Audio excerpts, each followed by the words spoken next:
আমরা লড়াই করে যাচ্ছি। সম্মানিত সুধী মণ্ডলী,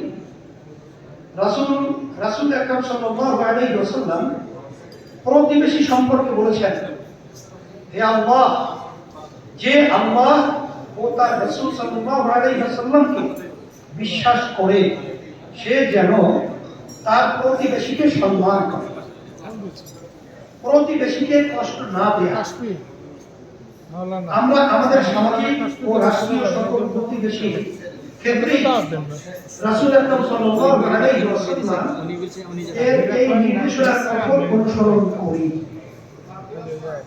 আনাস ইবনে মালিক রাদিয়াল্লাহু তাআলা আনহু থেকে বলেছেন, তিনি বলেন, নবী করিম সাল্লাল্লাহু আলাইহি ওয়াসাল্লাম বলেছেন, তোমার ভাইকে সাহায্য করো, সে জালিম হোক অথবা মাসলুম। নবী সাল্লাল্লাহু আলাইহি ওয়াসাল্লামের এই নির্দেশনা